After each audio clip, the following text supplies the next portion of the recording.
Hey, true crime friends. Welcome back to another episode of True Crime in Academia. As always, I am your host, Mary DePippi. I hope you all had a wonderful week this week and are looking forward to the weekend. I don't know. Today I just feel like super lazy. Like I have not wanted to do literally anything.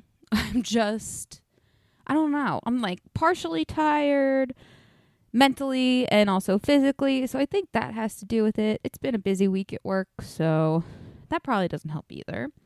But hopefully you are all feeling more energized and productive than I am this day. And, I'm just looking forward to a very relaxing, lazy weekend. And I hope you all enjoy your weekend this upcoming weekend as well. Anyway, back to why we're here. Of course, I have a new case for you guys. It is actually an older case that has recently, I wouldn't say been solved because the trial hasn't fully happened yet. It was supposed to, but we'll get into all of that in just a minute. But for right now, I just wanted to remind you to follow True Crime in Academia on social media at True Crime in Academia on Instagram and TikTok sometimes. And TC in Academia on Twitter. Also, if you would like to access the bonus episodes, I know most of you probably know that not this month, but last month for December, even though it came out this month, I did the bonus episode on the history of the lobotomy. So if you want to check that out and all of my older bonus episodes, including Casey Anthony, John Benet Ramsey, then you need to go to patreon.com/Ivory Tower Boiler Room and become a subscriber. So, with all of that news out of the way, let's get into this case, shall we?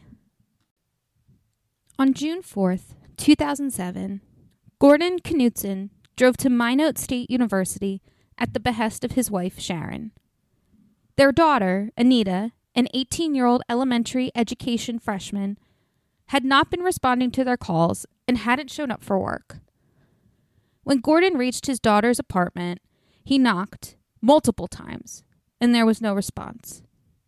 He then called for the landlord to open the apartment, but when he did so, he had noticed that there was a window screen on the ground. The landlord used her key to let Gordon inside his daughter's apartment, and sadly, he walked into any parent's worst nightmare.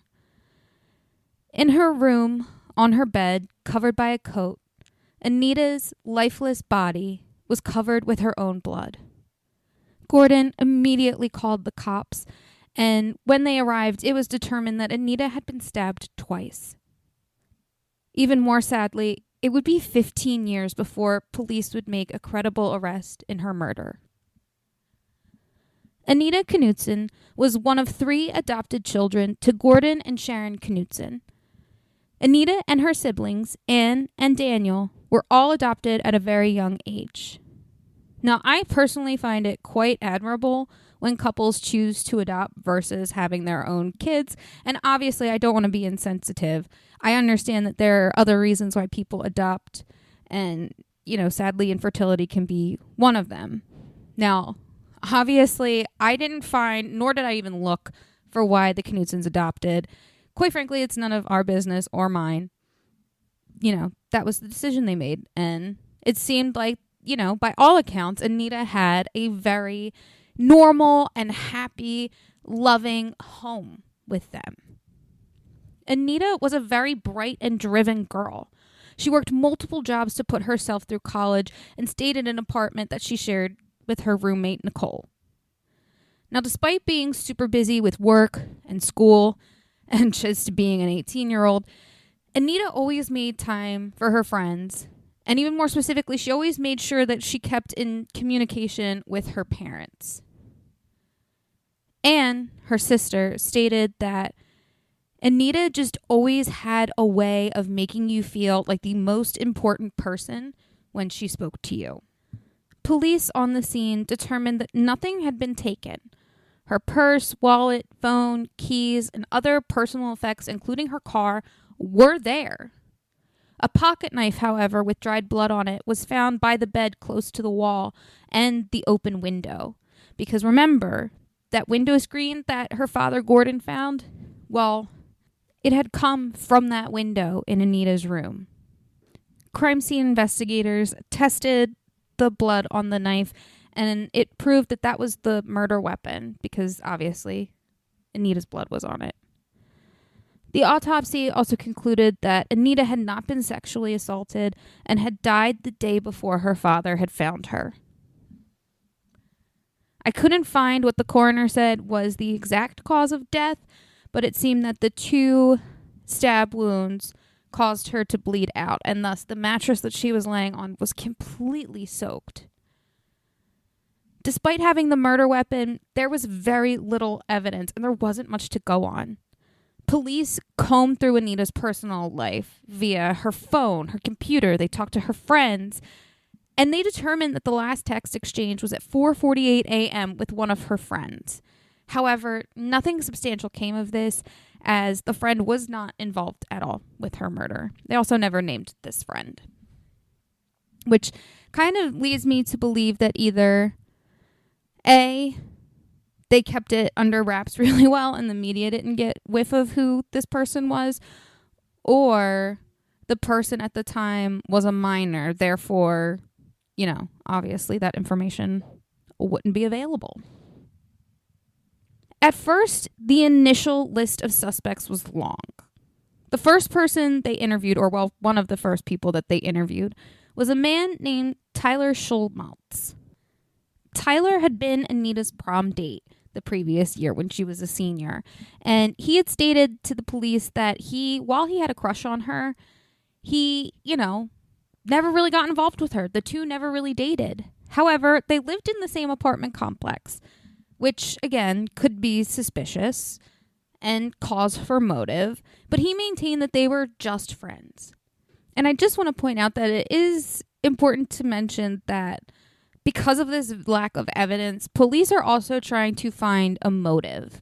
Because if they can find a motive, then maybe they can fit the pieces of this investigation, the pieces being the evidence. And, hopefully from there they can build a case. However, Tyler checked out. Other suspects included the maintenance guy at the apartment, temporary roof workers, and a jogger in the area. But again, nothing came of it because the police took DNA swabs of every single person they interviewed, and that completely exonerated them. Now, Anita's roommate, Nicole Thomas, was also questioned. And it was said that Anita and Nicole did not get along very well, and that Nicole actually physically hurt Anita. However, though, Nicole's parents claimed that she had spent the weekend with them and was nowhere near the apartment at the time of Anita's murder. Because of the lack of evidence and the lack of suspects, the lack of motive, it's just one of those cases where they literally had nothing except for the murder weapon, which it didn't seem like they really had any fingerprints or anything to go off of. So because of this, sadly, Anita's case went cold. And it wouldn't be for 15 years. And for those of you who, like myself, who can't really do math that well or don't like to do math on their feet, I figured it out ahead of time for you all. So from the time of 2007 to the year 2022, when they finally made an arrest, 15 years had gone by.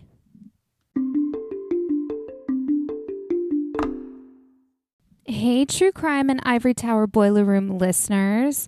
Listen, the holidays are literally right around the corner, and I know that some of you are scrambling to find that gift for that person on your list who is just so difficult to buy for because they have everything, or you're sitting there in your home and you're realizing that there is this space in your house that just is begging to be decorated, but you don't know what to put there. Well, I'm here to tell you that Mandy Made It has the answers to all of your holiday needs. Mandy Made It makes the best handmade crochet and cricut items I have ever seen. And literally, she can make anything. The customization options are literally endless. So go to @MandyMadeIt on Instagram and search Mandy Made It on Facebook. Slide into her DMs and order your customized holiday gifts and decorations today. That's @MandyMadeIt on Instagram. And Mandy is spelled MANDEE. Once again, search Mandy Made It on Instagram and Facebook. Slide in her DMs and order your gifts or holiday decorations today. Hey listeners, my name is Sam and I'm the creator and host of Creme de la Crime podcast. The mission of this show is to bring awareness to unsolved disappearances from all across the country. In the United States, 600,000 adults and children are reported missing every single year. Although most are quickly found, there are still tens of thousands that remain missing for more than 1 year. As of 2022, there are still more than 17,000 unsolved disappearances and 13,000 unidentified body cases from across the United States. For the first year, I'm going alphabetical order by state and talking about cases involving all ages, races, and backgrounds. Don't forget to subscribe and join me every single Thursday to help bring these people home. During this extremely difficult time of just not knowing what happened to Anita and wanting to fight for her justice, which her family continued to do and still continues to do, sadly, this became too much for her brother Daniel. It was said by Anne that Daniel was never the same after Anita died, and in 2013, he died by suicide. Fast forward to 2002, a press conference was held on March 16th. The Minot Police Department announced that Nicole Rice, previously Nicole Thomas, who was now 34 years old, had been arrested for Anita's murder. Police Chief John Klug stated, "Although most of the detectives who worked on the original crime scene and investigation have retired, we have not forgotten about this case." He also stated that Nicole had always been considered a person of interest. It was just at this point now they had the evidence to arrest her. According to the affidavit that was filled and released, a former love interest of Nicole's, named William May, came forward. He described Nicole as having gotten belligerently drunk at a party together in the years that followed Anita's death. He stated that they were about to go to bed and that Nicole had admitted to him that she did it. The affidavit also stated that Nicole told police that she had spent time at her family's farm in Velva at the time of Anita's murder. However, statements made by Nicole were inconsistent and constantly contradicted each other. It was also discovered that the statements made by her family were also extremely inconsistent. Rice made her initial appearance in court via video because, we're still in this weird COVID-y limbo. However, I'm not sure that I hate the idea of online court. I think, supposedly, actually, from what I've heard, that it goes faster. So I hope that that's the case. Because for anyone who's ever been in court, especially traffic court, you know how long that shit takes. And it is frustrating.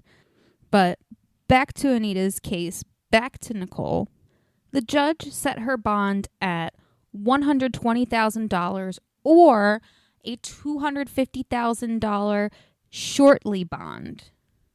Now, I had to look up what a surety bond is because I had literally never heard it before. So the definition that I am seeing or have seen from this is for jail specifically. It can be used in other contract situations, but basically for, getting out of jail, surety bond or surety bond, I'm really not sure how to pronounce it. It is spelled Surety. So the word sure and T. It's just such a weird way to say that, but that is what it is. Anyway, it states that for jail, it's basically a loan that you receive from a bail bondsman to post bail.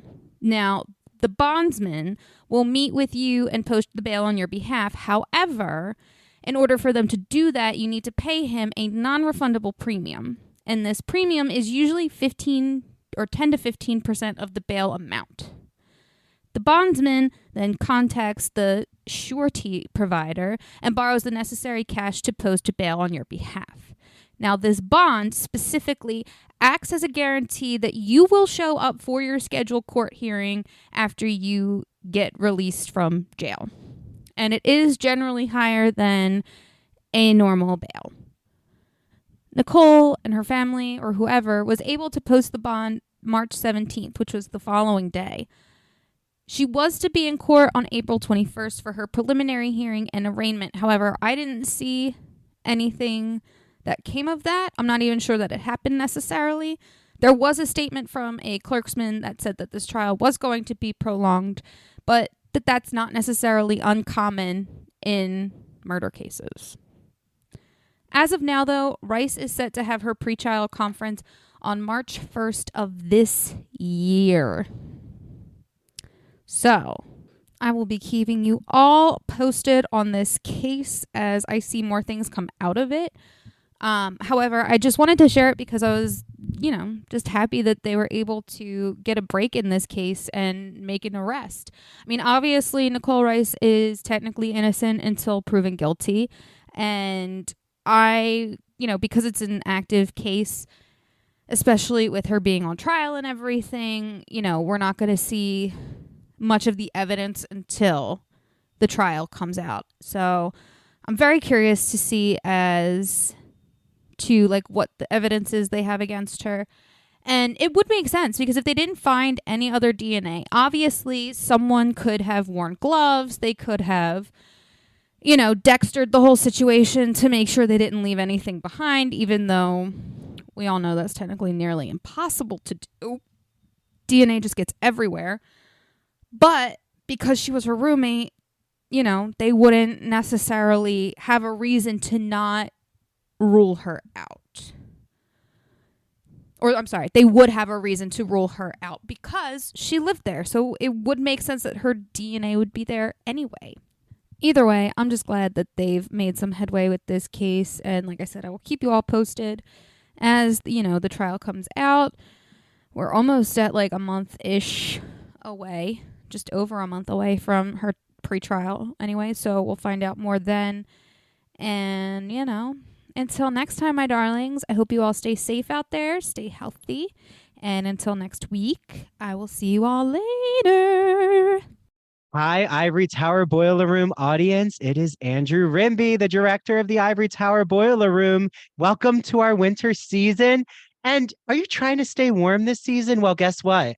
We have the Ivory Tower Boiler Room Cafe. It is our Patreon where there is so much bonus content. So I'll go over all that. But first, it's only $5, which is less than a latte, a cappuccino, a coffee, a tea, basically anything now because, we have some inflation going on. So join us on our Patreon, patreon.com/Ivory Tower Boiler Room. What do you get? You get Gregory Maguire giving us all the scoop on the Wicked movie musical. You get Jesse Green giving us his hot takes on the Broadway musical. If you don't know who Jesse is, well, you should, because he's the chief theater critic of the New York Times. You get all the JFK and Marilyn Monroe scoop from Elizabeth Winder, a Marilyn Monroe biographer. So much more. You get all our video interviews. You can see everything, including the bonus content.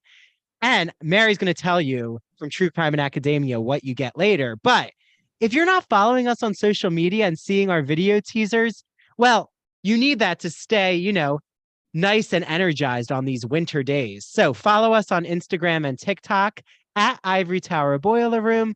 While it's still here, why don't you follow us on Twitter at Ivory Boiler Room? And here's my chief contributor, Mary.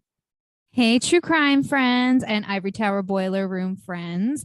Like Andrew said, you're going to get access to all of this bonus content. That includes True Crime and Academia. So not only will you have access to the bonus episode each month, You will also have video access to the interviews that I conduct on my podcast once a month. You get all of that extra content at your fingertips whenever you feel like watching it, literally for a cup of coffee. So why don't you just buy us one? That'd be so nice. We would appreciate that because we love your support already, but we could use a little bit more if you don't mind. Yes, we could. And also, hey, do you all know you can actually DM us questions at our social media channels? Yes. Also, why don't you ask us questions with our social media posts? We love it. We even shout out questions on our episodes. And if you want, you can always email us at ivorytowerboilerroom@gmail.com to actually order our merchandise. So we have hats, we have t-shirts, we have posters, we have everything. If you want any merchandise with the Ivory Tower Boiler Room logo, we're going to make it happen for you. Okay, on that note, happy winter season, everyone. Happy winter.